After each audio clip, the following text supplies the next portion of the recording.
We have seen analytical surface.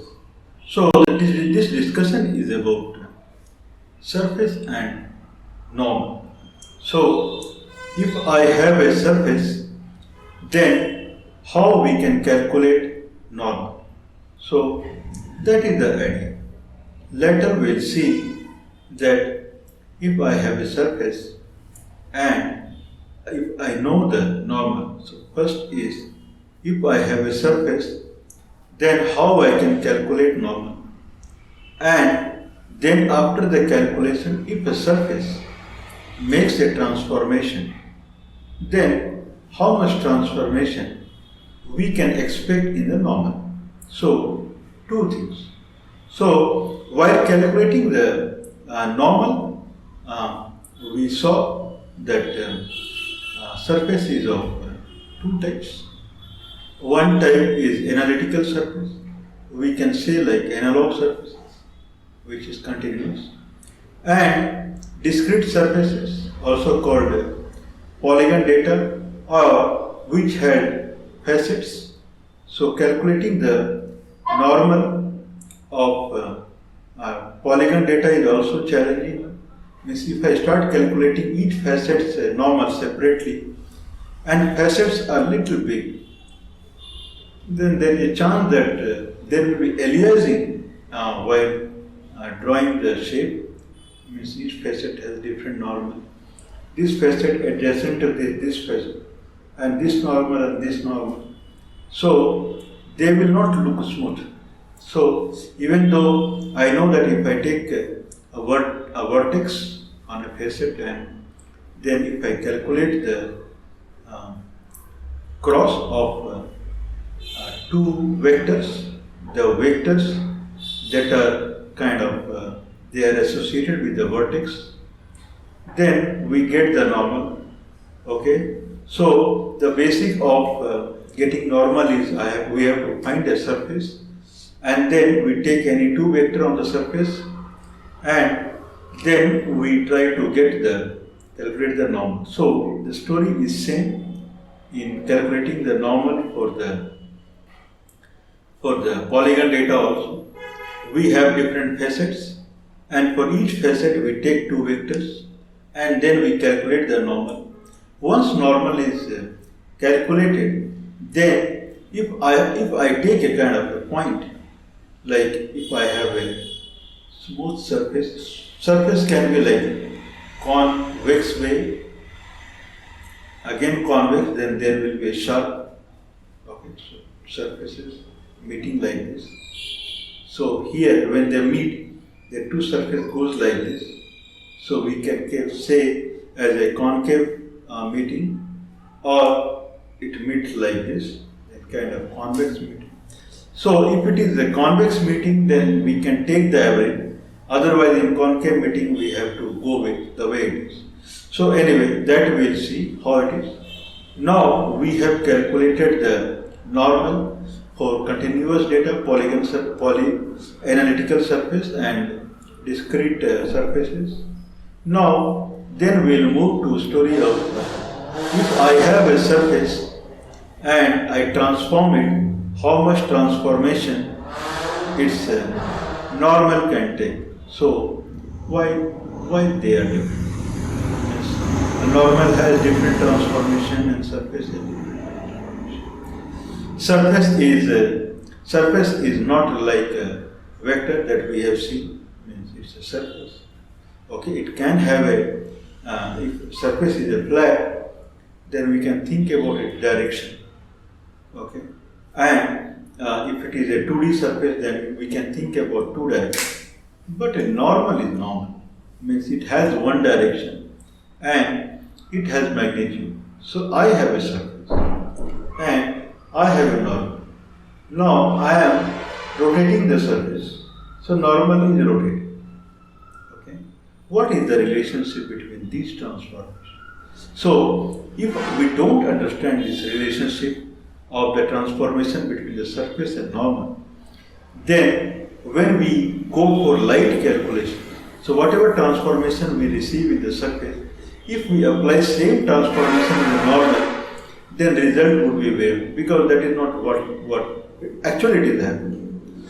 So these two cases we'll see. So anyway, we started with the calculating the normal for a surface, and then so now we'll see for the discrete surface polygon data, and then we'll see how to calculate the normal if we know the transformation for a surface. That we'll see.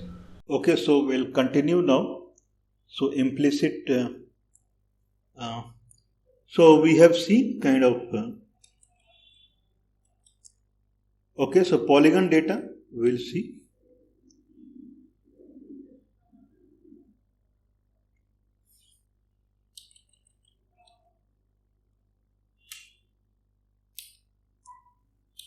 Okay, so this is polygon data. We have seen implicit function calculating the normal for the implicit function. Now we'll calculate. So this is polygon data. This is kind of triangular data, and where this is kind of a spherical, but okay, the facets. So these are quad, and now we want to calculate like. So there are many quads. Like, can we see this quad? I don't think there is a zoom. Okay, is it better? So now can we see this quad? This is yellow line and this is green line. So this quad, so we are talking about this vertices. Okay, so whatsoever. Now consider there are 4 lines of the quad. 1 line, 2 line, 3 line and 4 line. So in this quad, one is yellow and one is green. So yellow we consider vector as v1 and then v2. If I calculate, so this is flat. Okay, so this is not a kind of a round or spherical. So this is flat. All are flat. Okay, so all quads are flat. This triangle is flat. So if this is flat, then any two kind of vector, not vertice, any two vector I can take, and if I do the cross multiplication, then we'll get a magnitude and direction would be normal to. So this is the new norm. Okay, so that is the idea. Now this is point red. I think it's visible. So this is red point. Now this point, okay, this point we see nicely. Now we calculated normal of this quad. Okay, what about normal of this? What we are trying to do? Means I don't want kind of aliased. So if I do the calculation with all these normals, okay, if I do the calculation with all these normals separately and these areas, these facets are kind of big, then there will be alias. It will look like it's not a smooth sphere.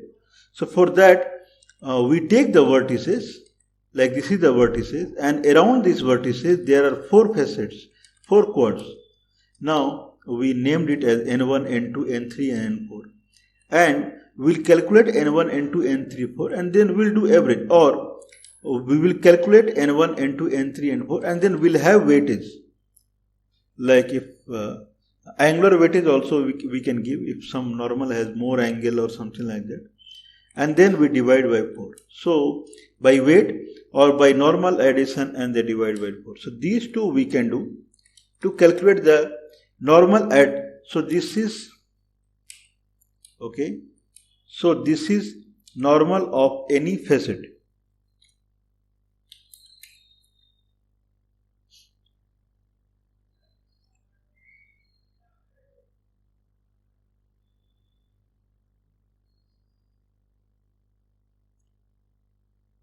Okay, so this is normal of any facet. So I can say this as facet sum f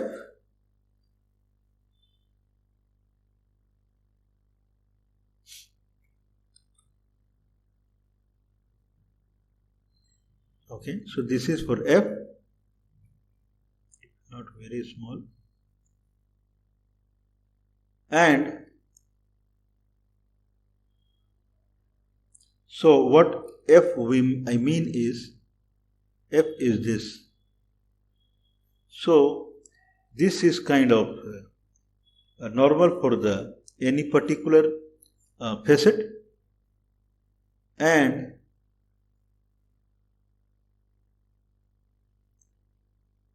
now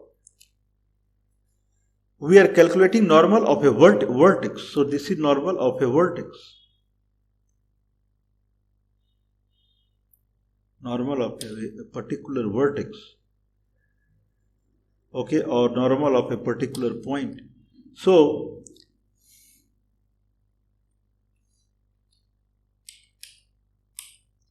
okay, so this is normal of a particular point.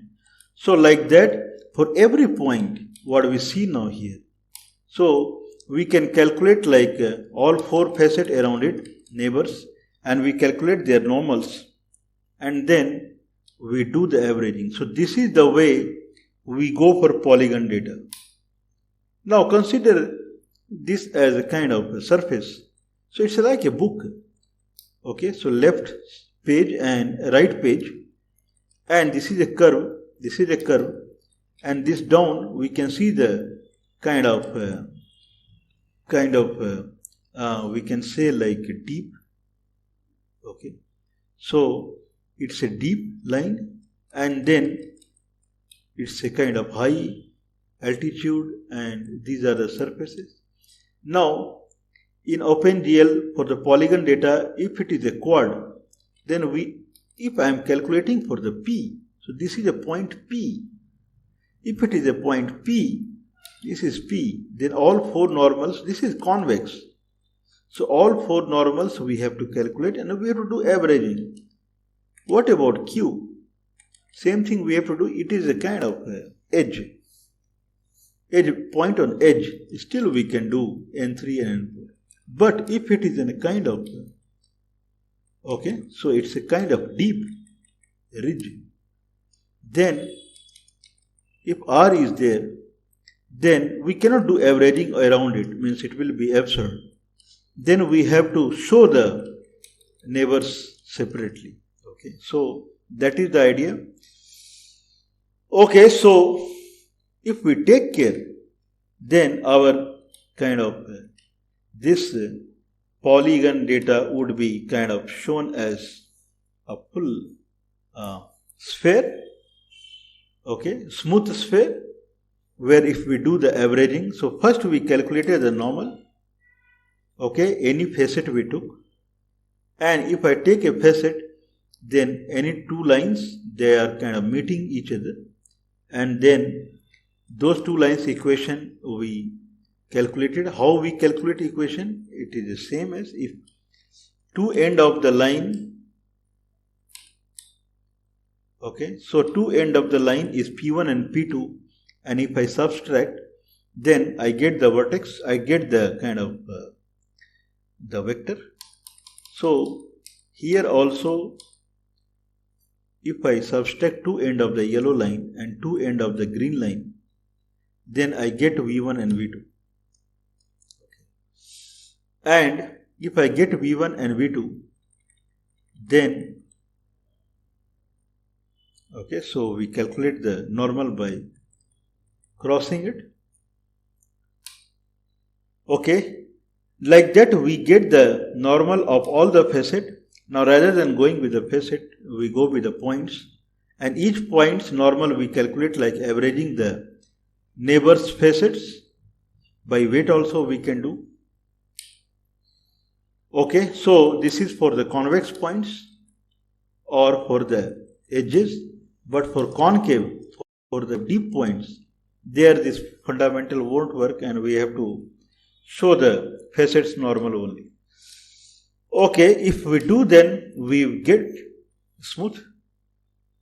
Okay, so that is the idea. Okay, little bit, I believe I can show this. So, I believe I can zoom it. Now,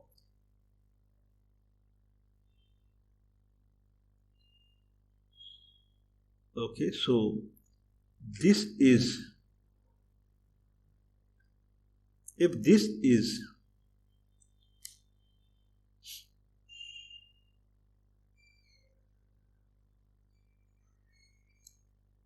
okay, so if this is P1 and this is P2 and this is P3, we have not taken care of the kind of okay, so hand palm rule of the direction of the normal that we generally use. Okay, that should be considered. Now we have P1, P2 and P3. Okay, I think it's visible. Then if that is the case, we did it wrong place.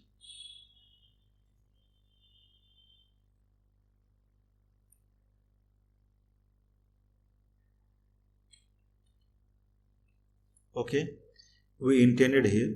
So same thing, I am not going to zoom now. So I can say this is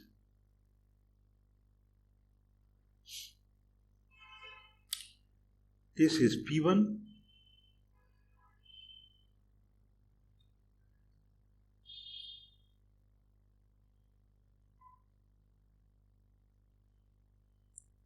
this is P1, this is P2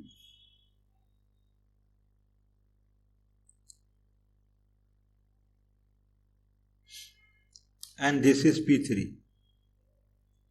Okay, if that is the case, then we can consider V1 as kind of P1 minus P2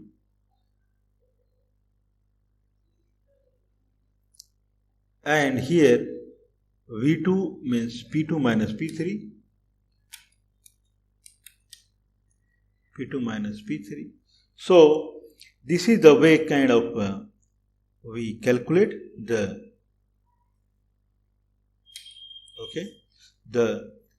vectors, and then we do cross. Everywhere cross is there. Here also we did cross. Okay, so we have to find the surface, and the cross of the surface is normal, and then smoothing we can do through averaging, and then we can reach like this. Okay, so finally earlier we were in kind of calculating the normal of a surface. Now surface transformation and normal transformation. If I have a surface like this and if I transform the surface, what about the normal? How it would transform? Okay, so that is the question. So if I have a surface, so this is a surface and this is the normal. I am transforming the surface, normal is transforming. I am transforming the surface and normal is transforming. Okay, so now question is,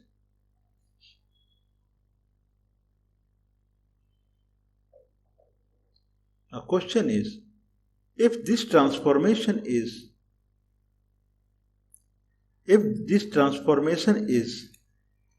X, means surface transformation, and this transformation is Y, then what is Y?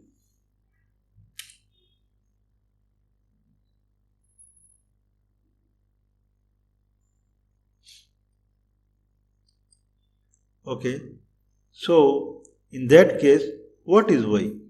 If X is the transformation in the surface, then what is the transformation in on the normal? So that is the question.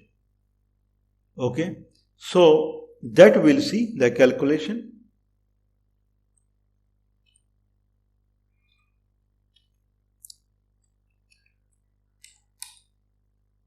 Okay,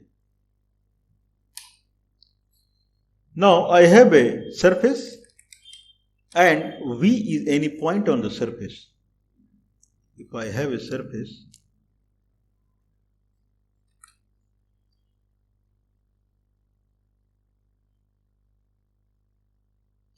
Okay. If I have a surface, then V is any point on the surface.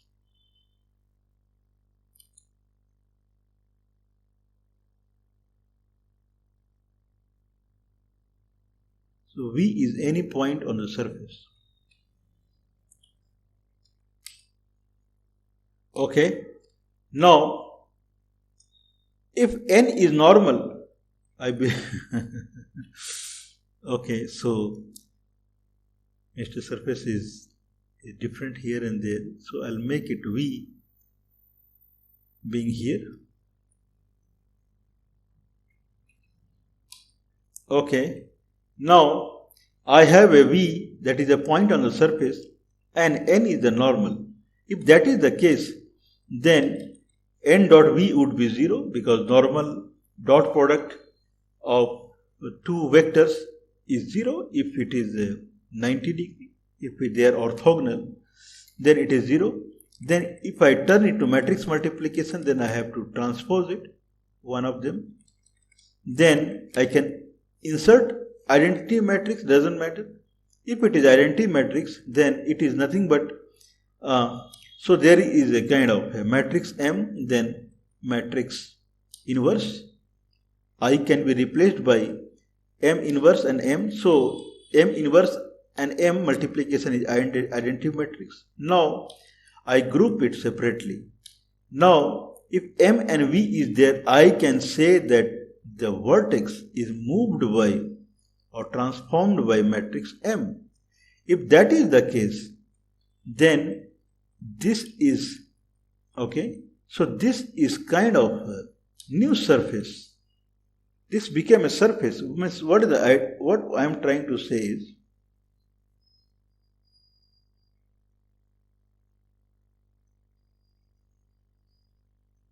okay, if there is an equation called S equal to 0, that is the equation of surface.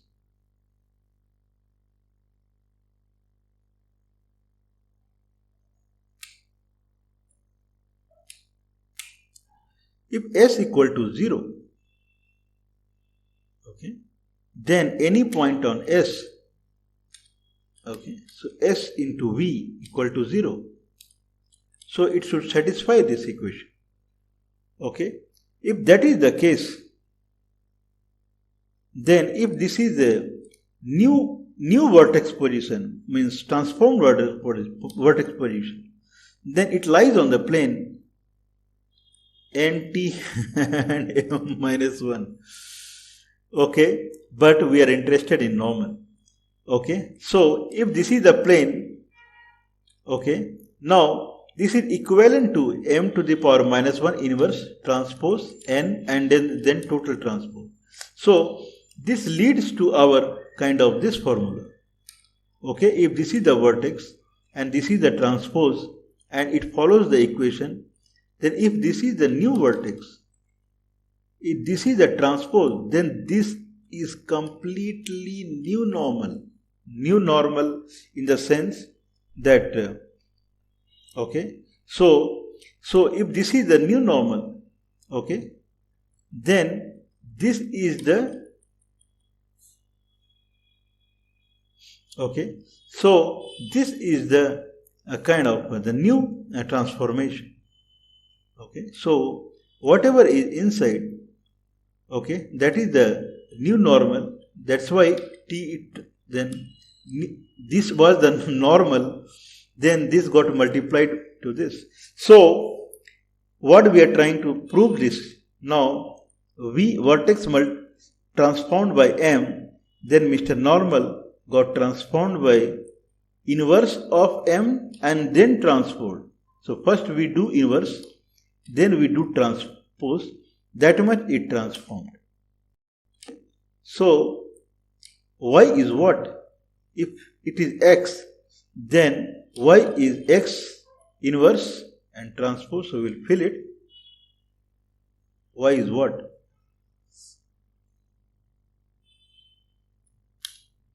Okay, so y is nothing but Mr. X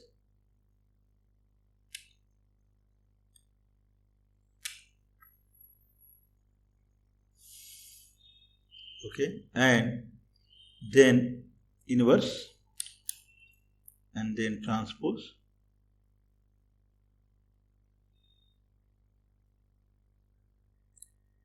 inverse and transpose,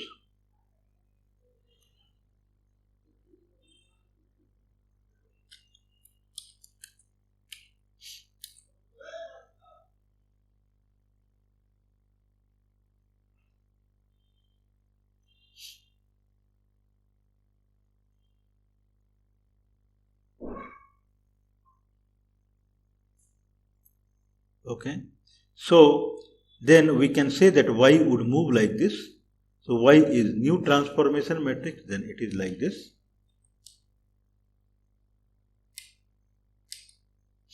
Okay, so that is the scenario.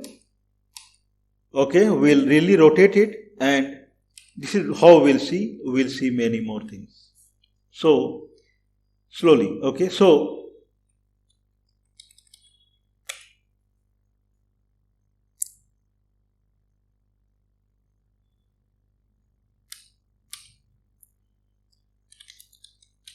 okay, so this is the kind of idea. Now I have a Python program.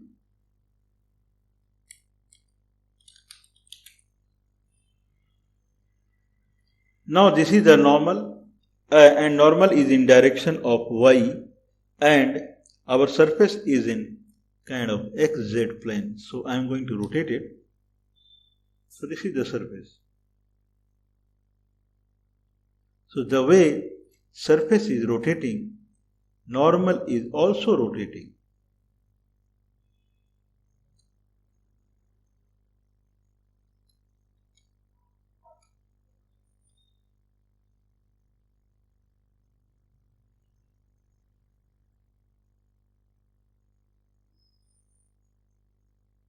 Okay, so if surface is transformed, this is one transformation. Okay, this is another transformation. Can we see?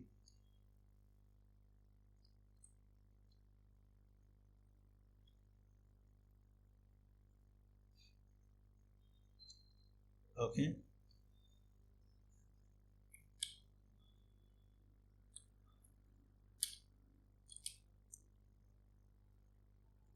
Okay, now we can scale it. That was GLU, that was perspective projection, so that's why it was looking like that. All are transformation, not one. This is, okay. This is one transformation. Now, this is another way of, both are, one is local and one is grand transformation. So many transformations.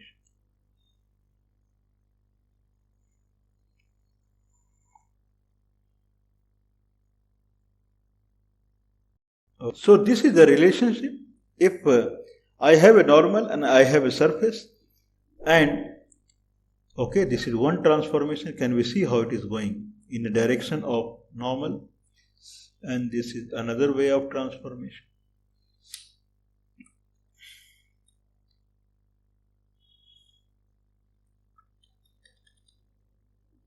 Okay, there can be many transformation. Okay, so I don't know if it is really, it happens.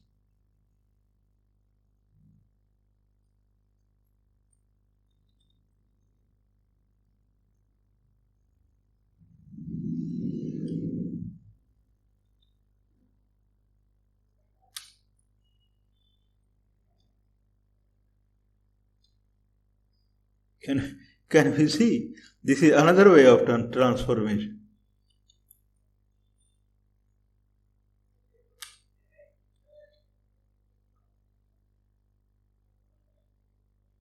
Okay.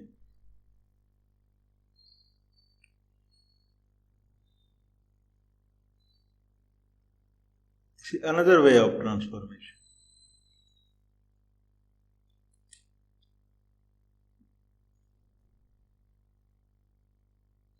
Okay, this is local. Okay, so story is that how much it transform when we transform the surface. If that is in question, then this is the solution. Now, more towards C in kind of more examples. Okay, so if we transform the surface by M, then we have to transform the normal by inverse and transpose of the matrix. If we don't do, then they will get misaligned. So that is the idea. So that we have seen.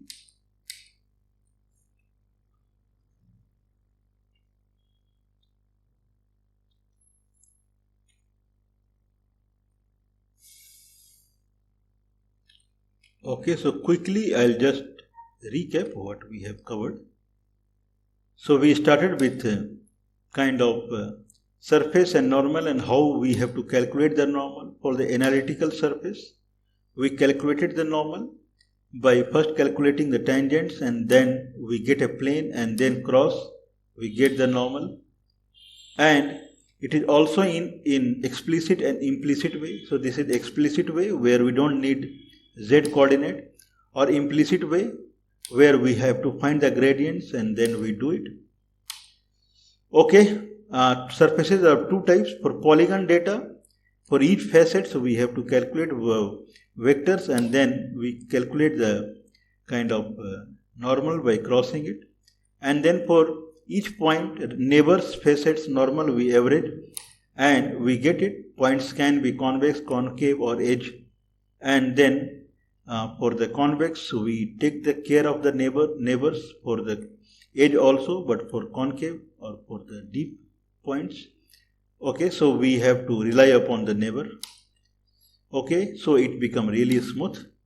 And then we calculated the normal transformation if there is a transformation in the surface, and that leads to, if there is a transformation of M in the surface, then there is a transformation of, okay, so inverse of the M and then transpose. Okay, what we'll see in the future session. So in future session we'll see like matrices, like what is actually M and what is actually V and what is actually N and what is M. So these matrices we will we will open the matrices. Okay, so we can say like unbinding. So we will unbind the matrices and we will see that how it happens, what is inverse and what is transpose, and then how actually it works. So that will